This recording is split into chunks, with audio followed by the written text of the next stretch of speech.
시간이 없어 말씀을 8절까지만 우리가 함께 읽었습니다만 오늘은 로마서 4장 전체를 살펴보려 합니다. 로마서 4장은 사실 우리가 지금까지 다룬 로마서 1장부터 3장까지의 모든 내용을 정리를 해주는 장임과 동시에 하나의 요약된 단어로 우리를 이해시켜주고 있는데, 그 단어가 바로 오늘 설교 제목이기도 한 The Grace, 즉 은혜입니다. 먼저 하나님은 로마서 1장을 통해서 이방인들인 우리들의 그 죄악상을 낱낱이 말씀해 주고 있는데, 그러므로 우리가 로마서 1장을 살펴보면서 우리 속에 가득 차 있는 이 죄의 결과물들을 정확하게 보고 또 깨닫는 것은 정말 중요합니다. 왜냐하면 주님이 우리 안에 있는 이 불의, 추악, 탐욕, 또 악의가 가득한 것, 또 시기, 살인, 분쟁, 사기, 악독이 가득한, 또한 수근수근한 자라는 매우 구체적인 이 죄의 항목들을 로마서 1장 29절을 시작으로 여러분 무려 21가지나 말씀하시는 의도가 바로 우리 안에 있는 이 죄들을 깨닫게 하시는 것이기 때문에 그렇습니다. 그래서 이제는 제발 우리 속에 이렇게 가득 차 있는 이러한 죄의 실상들을 보지 못하고, 또 그래서 깨닫지 못해서 여전히 죄를 짓고 또 죄 가운데 살지 말라는 너무나 애타는 우리 주님의 마음이 고스란히 로마서 1장에 담겨져 있습니다. 그러나 우리가 로마서 1장을 통해서 정말 정확하게 알아야 될 한 가지는, 이러한 죄의 열매들이 우리의 삶에 있을 수밖에 없는 바로 그 원인, 즉 죄에 대한 정확한 말씀의 정의이고 또 인식입니다. 그게 로마서 1장 28절이지요. 또한 그들이, 즉 우리들이 마음에 하나님 두기를 싫어하며. 죄가 무엇인가? 바로 우리 마음에 하나님 두기를 싫어하는 것, 이것이 죄임을 로마서 1장은 분명하게 말씀해 주고 있습니다. 그리고 그 결과, 즉 우리 마음에 하나님 두기를 싫어한 결과로 우리의 삶의 모든 불의를 비롯한 이 21가지나 되는 죄의 열매들이 맺어질 수밖에 없음을 로마서 1장은 말씀해 주고 있습니다. 그리고 로마서 2장으로 넘어와서는 이 마음에 하나님 두기를 싫어한 그 결과로 유대인들이 가지고 있는 껍데기 신앙, 가식적인 신앙을 주님은 우리들에게 아주 낱낱이 고발해 주고 있습니다. 로마서 2장 1절 말씀입니다. 그러므로 남을 판단하는 사람아, 누구를 막론하고 내가 핑계하지 못할 것은 남을 판단하는 것으로 내가 너를 정죄함이니 판단하는 내가 같은 일을 행함이다. 아무리 율법을 잘 알고 또 하나님을 믿고 그리고 섬기는 유대인이라 할지라도 그 마음에 하나님 두기를 싫어하게 되면, 즉 하나님 인정하기를 싫어하고 하나님 아는 것을 하찮게 여기게 되면, 그러면 그 마음에 반드시 있게 되는 하나의 이 죄로 인한 현상이 있는데, 그것은 바로 다른 사람을 판단하고 다른 사람을 정죄하고 다른 사람을 비판하는 이 교만, 이것이 반드시 있게 된다라는 말씀을 주고 있는 것입니다. 그리고 로마서 2장은 이 말씀이 단순히 유대인들에게만 국한된 것이 아니고 소위 예수 믿고 구원받았다고 말하는 저와 여러분들 역시, 우리들 역시 동일하게 이 말씀의 적용을 받을 수밖에 없다라는 사실 또한 말씀해 주고 있습니다. 즉 우리 안에 다른 사람의 믿음, 다른 사람의 허물, 다른 사람의 단점을 판단하고 정죄하고 비난하고 꼬집어내고 내가 저 사람보단 낫다라는 생각이 여전히 있다는 것은 우리 안에 하나님 두기를 싫어한 결과, 즉 하나님 앞에 우리의 마음을 들이지 않은 죄의 결과라는 사실을 말씀해 주고 있는 것이죠. 그리고 이어지는 로마서 2장의 엄중한 그로 인한 결론적인 내용입니다. 바로 5절입니다. 다만 내 고집과 회개하지 아니한 마음을 따라 진노의 날, 곧 하나님의 의로우신 심판이 나타난 그날에 이 말 진노를 내가 쌓는도다. 그리고 로마서 3장으로 넘어와 주님은 로마서 1장과 2장에 대한 이 총체적인 결론을 이렇게 우리들에게 내려주고 있습니다. 로마서 3장 23절 말씀입니다. 굉장히 중요한 말씀입니다. 모든 사람이 죄를 범하였음에 하나님의 영광이 이르지 못하였다. 여기에 언급하고 있는 결론 첫 번째는요, 우리 모두를 포함한 모든 사람이 죄를 범한 죄인임을 성경 로마서는 분명히 말씀해주고 있다라는 사실입니다. 그리고 두 번째 결론은 이 죄로 인한 결과가 누구나 할 것 없이 죄의 열매들로 나타났다는 말씀입니다. 즉 로마서 1장과 2장에서 언급하고 있는 그 수십 가지 죄들을 짓고 살아가는 존재, 그래서 하나님의 진노를 피할 길이 없는 저주와 심판의 존재가 되었을 뿐만이 아니라 놀랍게도 이 죄로 인해서 하나님이 예시당초 우리에게 가지고 계셨던 그 계획들, 즉 하나님의 영광된 존재로서의 삶을 우리가 죄 때문에 철저하게 빼앗겨버린 그런 인생이 되어버린 우리의 실상을 로마서 3장 24절은 말씀을 해주고 있습니다. 그리고 이 말씀이 우리에게 결론 내려주고 있는 세 번째는 우리 모두는 단 한 사람도 예외 없이 이 운명을 타고 태어났고 이 저주 속에 살다가 결국은 이 죄로 말미암아 죽을 수밖에 없는 무서운 심판의 말씀입니다. 칠흑같이 캄캄한 인생, 답 없는 인생, 바로 저와 여러분들의 모두의 인생이라는 사실을 말씀해 주고 있습니다. 여러분, 이것이 바로 우리 인생에 대한, 우리의 삶에 대한 성경의 결론입니다. 로마서 6장 17절 말씀입니다. 너희가 본래 죄의 종이더니. 이 죄의 종이란 말씀은 죄가 시키면 꼼짝없이 할 수밖에 없는, 우리가 TV 리모트 컨트롤 가지고 우리가 원하는 채널을 누를 때마다 TV 채널이 바뀌듯이 이 죄가 시키는 대로 망할 수밖에 없고 죽을 수밖에 없는 그 삶의 모습을 살아갈 수밖에 없는 존재, 죄의 종, 그게 실상 우리라는 뜻입니다. 마태복음 25장 41절에서는 더 적나라하게 우리의 실상을 이렇게 말씀해 줍니다. 저주를 받은 자들아, 나를 떠나 마귀와 그 사자들을 위하여 예비된 영원한 불에 들어가라. 이게 우리의 운명이었습니다. 하나만 더 찾아보면 에베소서 2장 3절 말씀입니다. 전에는 우리도 다 그 가운데서 우리 육체의 욕심을 따라 지내며 육체와 마음에 원하는 것을 하여 다른 이들과 같이 본질상 진노의 자녀이더니. 우리의 본질은, 우리의 처음은, 우리의 전부는 진노의 자녀, 하나님의 진노를 피할 수 없는, 하나님과 원수된, 그게 우리라는 성경의 고발입니다. 이 외에도 정말 많이 있습니다.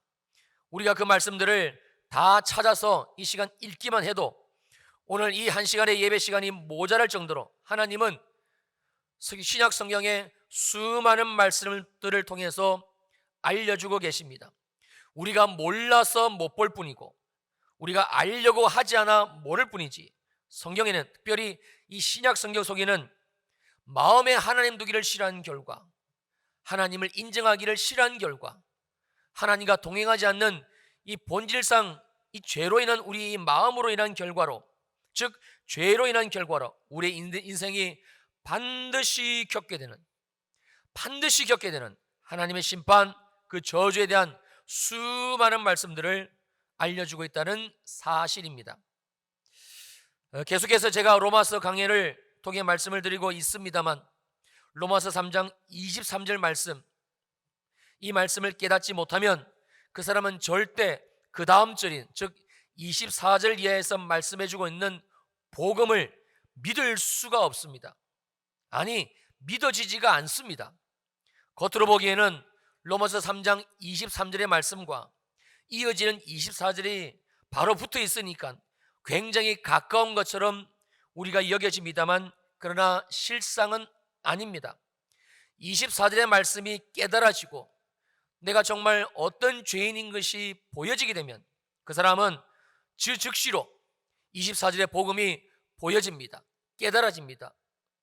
그러나 아무리 예수를 믿은 지 10년이 되고 20년이 되고 그래서 교회에서 집사가 되고 권사가 되고 장로가 되고 저처럼 목사가 되었다 할지라도 이 23절의 말씀이 믿어지지 않으면, 즉 깨달아지지 않으면, 내가 어떠한 죄인인지가 보이지 않으면 그 사람은 절대 이 24절의 이 복음이 믿어지지도 않고 또 이루어질 수도 없는 굉장히 먼, 어떤 사람은 이 복음이 믿어지는데 10년이 걸리기도 하고요, 어떤 사람은 20년이 걸리기도 하고, 어떤 사람은 평생 껍데기로 예수 믿다가 죽음 앞에서 이 복음을 정말 깨닫게 되고 그리고 주님 앞에 서게 되는, 멀고도 먼 말씀이라는 사실을 우리는 반드시 알아야 합니다. 그런데 말입니다, 놀라운 사실은 된다는 겁니다. 반드시 믿어지는, 그래서 은혜라고밖에는 말할 수 없는 이 은혜의 역사가 저와 여러분들 모두에게도, 우리에게도 찾아온다는 말씀이지요. 그래서 우리는 하나님을 할렐루야라고 찬양하지 않을 수가 없게 되는 겁니다. 나의 죄를 위해 나 대신 죽으시고 그리고 내게 새 생명 주시기 위해 부활하신 복음 대신 예수 그리스도, 우리 주님이 정말 믿어지는 역사가, 여러분 놀랍게도 우리 모두에게도 어쩌면 여기에 이미 찾아오신 분도 계시고 지금 찾아오고 계시는 분도 계시고 그리고 곧 가까이 찾아오시는 분도 있다라는 믿어지지 않는 사실입니다. 우리가 오직 이 하나님의 말씀 앞에, 우리가 주님의 이 말씀 앞에 서 있기만 하면, 또 이 말씀을 우리가 붙들고 또 말씀을 듣고 또 이 말씀을 우리가 묵상하고 또 이 말씀을 우리가 마음에 새기기만 하면, 그러면 됩니다. 그러면 하나님은 반드시 이 복음이 믿어지는 역사, 죄가 깨달아지고 그리고 이어지는 이 복음이 깨달아지는 역사가 우리의 삶에 역사하신다라는 사실입니다. 그래서 성경은 이 복음이 믿어지는 역사를 딱 한 단어로 추각해서 우리들에게 말씀해주고 있는데, 바로 the grace, 은혜입니다. 그러므로 오늘 본문 로마서 4장은 우리들에게 로마서 1장, 2장 그리고 3장의 결론, 즉 이 모든 것이 하나님의 은혜라는 사실을 말씀해주고 있는 것입니다. 그리고 이 복음이 오직 은혜로 우리들 모두에게 이미 이루어졌다는 사실을 로마서 4장은 우리가 너무나 잘 아는 한 사람, 바로 아브라함의 일생을 통해서 알려주고 있습니다. 여러분, 그래서 아브라함은 믿음의 조상이지요. 즉 하나님이 우리들에게 믿음이 무엇인가, 또 하나님이 주신 이 은혜의 믿음이 어떻게 한 사람의 인생 가운데 하나님이 세워가신지를 보여주는 믿음의 좋은 본보기, 바로 믿음의 샘플 아브라함의 일생입니다. 오늘 본문 로마서 4장 1절과 2절 말씀의 세 번역 성경입니다. 그러면 육신상으로 우리의 조상인 아브라함이 무엇을 얻었다고 우리가 말할 수 있겠습니까?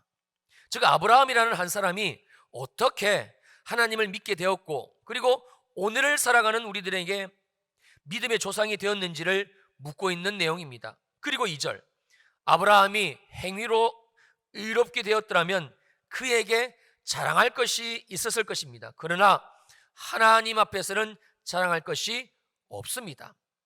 그러니까 아브라함이 하나님 앞에서 의롭다고 된 것, 의롭다 칭함을 받은 것이 결코 아브라함이 뭘 잘해서, 어떻게 믿음 생활을 잘해서 그래서 된 것이 아니다라는 말씀입니다. 그리고 3절입니다. 성경이 무엇을 말하느냐? 아브라함이 하나님을 믿음에 그것이 그에게 의로 여겨진 바 되었느니라. 자, 그러면 이 3절 말씀 속에서 우리들에게 알려주고 계시는, 아브라함이 하나님을 믿었다라고 말씀하고 계시는 이 믿음은 어떤 믿음인가? 목사님, 아브라함이 하나님을 정말로 믿었으니까, 제대로 믿었으니까, 정말 신실하게 하나님을 믿었으니까, 그러니까 하나님이 그 믿음을 인정하시고 그리고 아브라함을 의로 여기신 거 아닙니까? 우리가 가진 믿음하고 내가 가진 믿음하고는 그래서 질적으로 틀린 거 아닙니까? 과연 그럴까요? 자, 4절과 5절 말씀 보시겠습니다. 일하는 자에게는 그 삭시 은혜로 여기지 아니하고 보수로 여겨지거니와 일을 아니할지라도 경건하지 아니한 자를 의롭다 하시는 이를 믿는 자에게는 그의 믿음을 의로 여기신다. 즉 아브라함이 하나님을 믿을 바로 그때에, 오늘 성경이 뭐라고 말씀하고 계시는 거 아니? 아브라함이 하나님을 믿을 바로 그때에, 그 아브라함의 신앙 상태, 즉 아브라함의 영적 상태가 오늘 성경은 경건하지 않은 자, 죄인이라고 말씀하고 있습니다. 그런데 이러한 아브라함이 비록 자기 자신이 경건하지 않았지만, 죄인이지만, 그러나 하나님을 믿기만 하면, 좀 더 자세히 말씀드리면 하나님 믿기를 시작하기만 하면, 그러면 하나님께서 이러한 자신, 즉 아브라함의 그 마음을 보시고 바로 그 현장에서 즉시로 한 가지 일을 행하시게 되는데, 시행하시게 되는데, 그게 무엇인가? 바로 경건하지 않은 아브라함, 죄인인 아브라함, 그럼에도 불구하고 하나님을 믿은 그 믿음 때문에, 즉 하나님을 바라본 그 마음 때문에 하나님은 아브라함을 의롭게 여겨 주셨다라는 말씀의 내용입니다. 그래서 이 아브라함이 받은 의, 아브라함이 받은 칭의를 성경은 the grace, 하나님이 주신 말할 수 없는 은혜라고 말씀하고 있는 것이죠. 여러분, 창세기 12장 1절에서 4절을 보면 아브라함에 대한 얘기가 이렇게 우리들에게 알려주고 있습니다. 여호와께서 아브라함에게 이르시되 너는 너의 고향과 친척과 아버지의 집을 떠나 내가 내게 보여줄 땅으로 가라. 내가 너로 큰 민족을 이루고 내게 복을 주어 내 이름을 창대하게 하리니 너는 복이 될지라. 너를 축복하는 자에게는 내가 복을 내리고 너를 저주하는 자에게는 내가 저주하리니 땅의 모든 족속이 너로 말미암아 복을 얻을 것이니라 하시니라. 이에 이 하나님의 말씀에 아브라함이 여호와의 말씀을 따라갔고 롯도 그와 함께 갔으며 아브라함이 하란을 떠날 때에 75세였더라. 아브라함은 BC 약 2160년대, 즉 기원전 2160년대에 살았던 사람입니다. 그러니까 지금으로부터 약 4000년 전에 살았던 사람이라는 뜻입니다. 아브라함이 살았던 그 당시 그 지구상에 살고 있던 모든 사람들, 한 사람도 빠짐없이 다 경건하지 않은 사람들이었습니다. 즉 마음에 하나님 두기를 싫어한, 하나님을 몰랐던 죄인들이었다는 사실입니다. 하나님을 모르고 그래서 하나님을 마음에 두기를 싫어한 죄인들로 충만한 세상, 죄인들밖에 없는 세상, 그 당시 아브라함이 살았던 지금으로부터 4000년 전의 지구 위였습니다. 아브라함 역시 마찬가지였습니다. 그런데 경건하지 않은 아브라함, 죄인인 아브라함, 그런 아브라함에게 하나님이 나타나시게 되고 그리고 말씀을 주시게 됩니다. 아브라함은 비록 경건하지 않았지만 여전히 그 속에는 죄로 충만했지만, 그의 삶은 죄밖에는 없었지만, 그런데 아브라함은 자기에게 나타나 말씀하시는 하나님을 이제는 믿기로 마음의 결정을 내리고 그리고 하나님의 말씀을 따라 고향과 친척, 아버지의 집을 떠났다는 사실입니다. 하나님은 바로 이런 아브라함의 중심, 즉 아브라함이 하나님께 그 당시 가졌던 그 마음, 이 마음을 받으시고 그리고 그에게 한 가지 하신 일이 있으셨는데 바로 아브라함을 의롭다라고 칭하신 사건입니다. 바로 아브라함이 하나님께 받은 은혜를 말씀하고 있는 것이지요.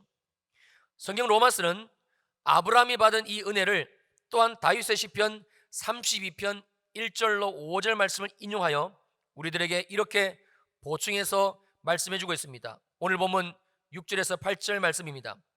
일한 것이 없이 하나님께 의로 여기심을 받는 사람의 복이 대하여 다윗이 말한 바, 여기에서 일한 것이 없이 하나님께 의로 여기심을 받은 사람, 누구를 말하는 겁니까? 바로 다윗 자신입니다.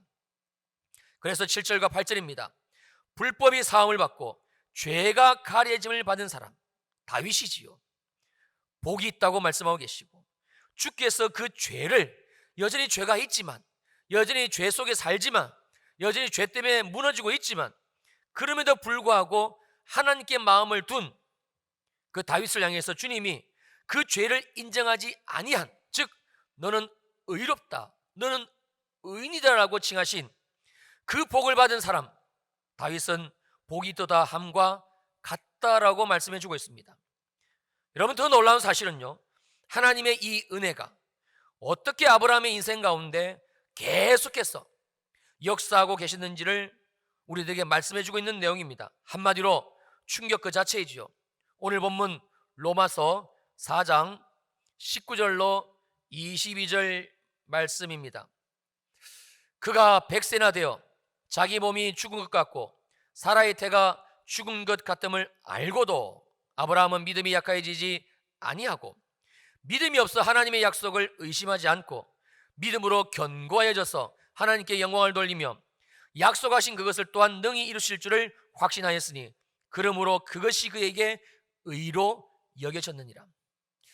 우리가 이 본문의 내용을 살펴보게 되면 이 본문은 한결같이 아브라함의 믿음을 지금 칭찬해 주고 있습니다. 그래서 아브라함에게 완전히 지금 영광을 돌리고 있는 것처럼 보여집니다. 그러나 우리가 아브라함의 일생을 알게 되면, 아브라함의 실제의 삶을 알게 되면 정반대입니다. 아브라함이 누구였는가? 정말 아브라함이 어떤 사람이었는가? 로마서 4장 19절에서 22절에서 말씀하고 있는 정말 이러한 사람이 맞는가? 우리가 아브라함을 알게 되면 이 말씀이 거짓이란 사실을 우리는 알 수 있게 됩니다. 무슨 말씀인가? 창세기 15장 1절에서 3절입니다. 이후에 여호와의 말씀이 환상 중에 아브라함에게 임하여 이르시되 아브라함아 두려워하지 말라. 나는 내 방패요 너의 지극히 큰 상급이니라. 아브라함이 이르되 주 여호와여 무엇을 내게 주시려 하시니까? 나는 자식이 없사오니 나의 상속자는 이 다메섹 사람 엘리에셀이니이다. 아브라함이 또 이르되 주께서 내게 씨를 주지 아니하셨으니 내 집에서 길린 자가 내 상속자가 될 것이니이다. 여러분, 이 말씀은 어디에 믿음의 조상다운 모습이 아브라함에게서 보여집니까? 아니, 믿음의 조상다운 모습은 고사하고 정말 하나님을 믿는 믿음, 그래서 하나님이 의롭다고 인정하실 만한, 하나님이 의롭다고 칭찬하실 만한 그 믿음을 찾아보실 수가 있으신지요? 없습니다. 전혀 없습니다. 하나도 없습니다. 어쩌면 우리하고 똑같은 그 믿음 없는 실상의 모습, 그 모습을 아브라함에게서 찾아볼 수 있는지요?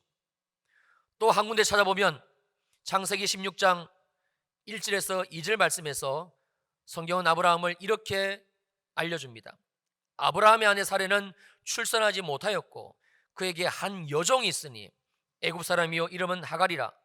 사레가 아브라함에게 이르되 여호와께서 내 출산을 허락하지 아니하셨으니 원하건대 내 여종에 들어가라.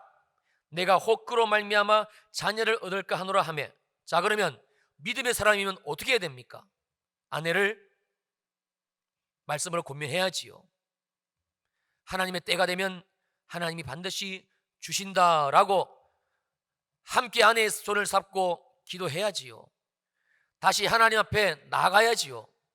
근데 아브라함은 그렇게 하지를 않았습니다. 사레의 말이 떨어지자마자 아브라함이 사레의 말을 들으니라. 그리고 태어난 것이 우리가 잘 아는 이스마엘입니다. 또 있습니다. 창세기 17장 15절로 18절 말씀입니다. 하나님이 또 아브라함에게 이르시되 내 아내 사레는 이름을 사레라 하지 말고 사라라 하라. 내가 그에게 복을 주어 그가 내게 아들을 낳아주게 하며 내가 그에게 복을 주어 그를 여러 민족의 어머니가 되게 하리니 민족의 여러 왕이 그에게서 나리라. 자, 이 하나님의 말씀을 들은 아브라함이 어떤 태도를 보였는가? 17절입니다. 아브라함이 엎드려 웃으며 마음속으로 이르되 100세 된 사람이 어찌 자식을 낳을까? 사라는 90세니 어찌 출산하니요 하고, 그리고 하나님께 드리는 얘기가 이겁니다. 아브라함이 이에 하나님께 아뢰되 이스마엘이나 하나님 앞에 살기를 원하나이다. 하나님의 말씀이 계속적으로 주어짐에도 불구하고 그 하나님의 말씀 앞에 반응한 아브라함, 그것은 믿음의 모습이 아니었습니다. 여러분 17절에서 아브라함이 엎드려 웃었다라는 이 말씀의 웃음은, 이거는 정상적인 웃음이 아닙니다. 그 원어적인 의미가 비웃다라는 의미입니다. 누가요? 믿음의 조상인 아브라함이. 누구에게요? 하나님에게. 그리고 하나님의 말씀 앞에 그가 올려드린 얘기는, 하나님, 어쩌다가 태어난 저 이스마엘이나 하나님 앞에서 살 수 있게 복을 내려 주세요. 이게 아브라함의 실상입니다. 그런데 놀라운 사실은, 이런 아브라함을 하나님은 결국 믿음의 사람으로 세워가시고, 그리고 말씀하시기를, 오늘 본문 22절입니다. 그러므로 그것이 그에게 의로 여겨졌느니라. 한마디로 은혜입니다.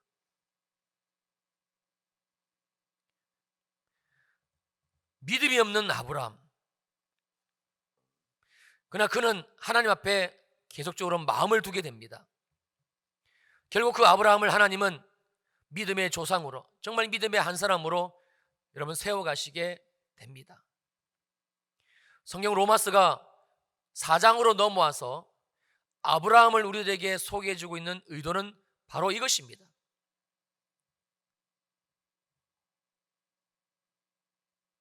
우리의 믿음 없음의 실상, 주님은 역시 아십니다. 그럼에도 불구하고 우리가 주님 앞에 마음을 두게 되면, 여러분, 우리가 하나님 앞에 마음을 둔다는 것은요, 하나님과의 동행을 의미합니다. 주일날 그냥 예배 시간 나와서 말씀 한 번 듣는 것이, 그게 하나님 앞에 마음 두는 것이 아닙니다.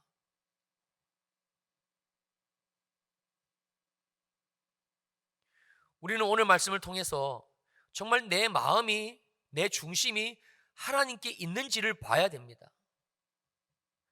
하나님은 아브라함의 일생을 통해서 마음이 하나님께 있는 사람은 하나님이 다루어 가십니다. 놀라운 사실은, 하나님이 그러한 아브라함을 믿음의 사람으로 세워가시고, 그리고 우리에게 들려주신 로마서에서 내가 아브라함을 그렇게 세웠다, 저 철딱선이 없는 아브라함, 믿음 없는 아브라함, 그럼에도 불구하고 내가 저 아브라함을 그렇게 믿음으로 세웠다, 아닙니다. 하나님은 아브라함의 믿음을 칭찬해 주고 계십니다. 아브라함에게 모든 공로를 주님은 돌리고 계십니다. 여러분, 그게 아브라함을 향한 하나님의 마음이고, 오늘 이 시간 저와 여러분들 향한 주님의 동일한 마음이십니다.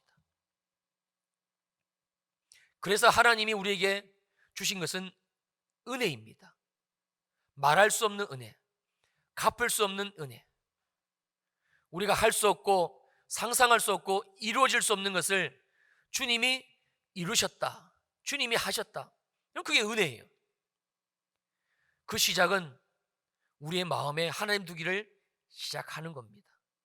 그것이 성경 로마서에서 오늘도 말씀해 주고 있는 내용입니다. 그리고 오늘 이 말씀의 결론, 이 은혜가 결국 어디까지 미쳤는가? 로마서 4장 23절에서 25절 우리가 찾아서 함께 읽기를 원합니다. 로마서 4장 23, 24, 25절 세 절 말씀 함께 읽습니다. 시작. 그에게 의로 여겨졌다 기록된 것은 아브라함만이 위한 것이 아니요 의로 여기심을 받을 우리도 위함이니 곧 예수 우리 주를 죽은 자 가운데서 살리신 이를 믿는 자니라. 예수는 우리가 범죄한 것 때문에 내줌이 되고 또한 우리를 의롭다 하시기 위하여 살아나셨느니라. 아멘입니다. 그래서 나를 위해서 죽으시고 나를 위해서 다시 사신 예수는 유일하게 우리의 인생의 복음입니다. 정말 복음입니다. 이 외에 성경의 복음은 없습니다. 그에게 의로 여겨졌다 기록된 것은 아브라함만 위한 것이 아니요 하나님이 아브라함의 인생 가운데, 일생 가운데 어떻게 역사하신지를 주님은 로마서를 통해서 보라는 겁니다. 경건하지 않은 자, 죄인인 자, 그럼에도 불구하고 하나님은 그를 의롭다고 칭하셨습니다. 우리가 주님 앞에 마음을 드리기를 시작하면 다시 주 예수 그리스도, 나를 위해서 죽으시고 부활하신 이 주님, 복음 되신 주님을 우리 마음에 주님으로 영접하고 이 주님으로 살기를 시작하면 주님은 그 우리의 마음을 받으시고 반드시 한 가지 일을 행하시는데, 그게 우리를 의롭다고 하시는 주님의 약속의 성취입니다. 우리의 죄가 드러나고요, 우리의 연약함이 드러납니다. 그럼에도 불구하고 우리가 주님 앞에 마음을 계속적으로 둘 때에 주님은 정말 이 죄가 예수와 함께 십자가에서 어떻게 죽었는지를 우리의 삶에서 하나씩 둘씩 해결해 나가십니다. 그게 아브라함의 일생입니다. 주님이 다 하십니다. 의로 여기심을 받을 우리도 위함이니 곧 예수 우리 주를 죽은 자 가운데서 살리신 이를 믿는 자니라. 이 믿는 자라는 말씀은 시제가 현재 완료형입니다. 지금도 믿고 앞으로도 계속 믿는 자, 마음을 두는 자, 내 마음을 계속 두는 자, 여러분 그 자를 말씀하고 있는 것입니다. 우리가 하는 것은 이것입니다. 주님, 오늘도 나를 위해서 죽으시고 부활하셨음을 나는 믿습니다. 주님, 내게 임하시옵소서. 나의 삶에 임하시고 내 영혼에 임하시고 주님께서 일하시옵소서. 이런 그것이 마음에 하나님 두기를 좋아하는 자, 아브라함이었고 또 다윗이었습니다. 그들의 일생을 통해서 하나님이 그들을 어떻게 믿음의 사람으로 인도해 가시는지를 성경이 우리들에게 말씀해 주고 있는 것이고, 이 말씀을 주신 의도는 아브라함만 위한 것이 아니다. 아브라함만 위한 것이 아니다.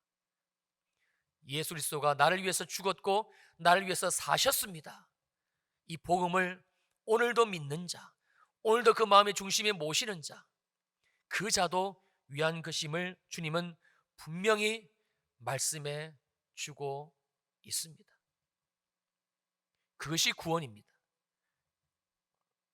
그 구원으로 말미암아 주님이 우리를 의로 여겨주시고, 즉 주님의 의가 우리에게 나타난다는 것이지요. 주님의 의는 제가 얼마 전에도 말씀을 드렸습니다만 반드시 두 가지로 우리에게 나타납니다. 하나는 주님의 공의이고 하나는 주님의 사랑입니다. 이게 주님의 의입니다. 우리가 주님을 마음속에 계속적으로 영접하고 주님을 모시게 되면 내 안에 죄가 죽어가는 주님의 공의 역사가 반드시 있게 되고요, 또 하나는 주님이 나를 어떻게 사랑하셨는지, 십자가의 사랑이 무엇인지, 하나님의 아버지 되심이 무엇인지, 그 아버지의 사랑이 무엇인지 우리가 알아간다는 겁니다. 알아간다는 거예요. 여러분, 그게 주님이 우리를 의로 여기셨다, 우리를 의롭게 하셨다, 즉 우리를 구원하셨다, 그 말씀의 내용입니다.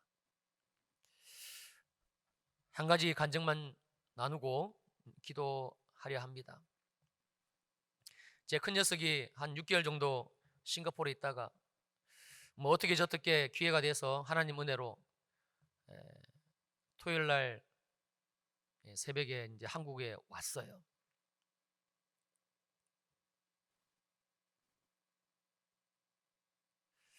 제가 이렇게 금요철야 때 이제 그 내용을 다 나누고 이제 비행기 탄 거 다 확인하고 기도하고 있는데, 그때 하나님이 제게 주신 마음이,